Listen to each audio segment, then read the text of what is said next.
चंद्रयान-3 पृथ्वी से दूर निकलकर चंद्रमा के प्रभाव क्षेत्र में एक हाइपरबोलिक ट्रेजेक्टरी के द्वारा पहुंचाया गया। पुनः 5 अगस्त 2023 को लूनर ऑर्बिट इंसर्शन के द्वारा चंद्रयान-3 को 160 किलोमीटर के पेरिलून और 18,000 किलोमीटर के अपोलून के साथ चंद्रमा के इलिप्टिकल ऑर्बिट में स्थापित कर दिया गया। टीएलआई के तरह एलओआई भी एक बहुत जटिल ऑपरेशन होता है। इसमें हमें यह ध्यान देना आवश्यक होता है कि उपग्रह के वेगमान को एक निश्चित बिंदु से घटाया जा सके, अन्यथा उपग्रह चंद्रमा के प्रभाव क्षेत्र से बाहर निकल जाएगा। एलओआई के सफलतापूर्वक परिचालन के बाद चंद्रयान-3 की कक्षा को 4 बार और परिवर्तित किया गया। इस दौरान चंद्रमा की अधिकतम ऊंचाई को घटाकर 160 किलोमीटर कर दिया गया। इस पूरी प्रक्रिया में प्रपल्सन मॉड्यूल का लगभग 755 किलोग्राम ईंधन का उपयोग हुआ और चंद्रयान-3 के वेगमान को लगभग 850 मीटर प्रति सेकंड कम कर दिया गया। लैंडर मॉड्यूल को लगभग 150 किलोमीटर के सर्कुलर ऑर्बिट में स्थापित करने के बाद 17 अगस्त 2023 को प्रपल्सन मॉड्यूल से अलग कर दिया गया। पुनः लैंडर मॉड्यूल के ऑर्बिट को 2 डीबूस्ट मैन्यूवर्स के द्वारा 150 किलोमीटर के सर्कुलर ऑर्बिट से घटाकर 25 गुणे 130 किलोमीटर के एलिप्टिकल ऑर्बिट में स्थापित कर दिया गया। इस दौरान यह भी सुनिश्चित कर दिया गया कि 800 न्यूटन के चारों थ्रोटल थ्रस्टर्स पावर डिसेंट के समय किसी भी चुनौती का सामना कर सकें।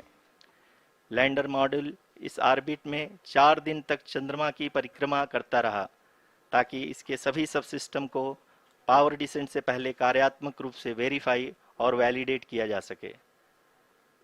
इस दौरान चंद्रयान-2 और लैंडर मॉड्यूल की आपस में बातचीत भी हो चुकी है। और संक्षेप में अब तक की यात्रा की बात करें तो लैंडर मॉड्यूल अब तक 21 बार पृथ्वी के और लगभग 120 बार चंद्रमा का चक्कर लगा चुका है और इस पूरी यात्रा में लगभग 55 लाख किलोमीटर की यात्रा भी पूरी कर चुका है।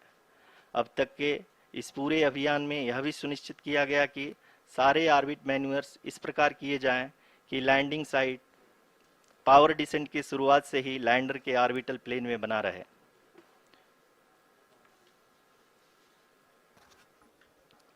That is true indeed.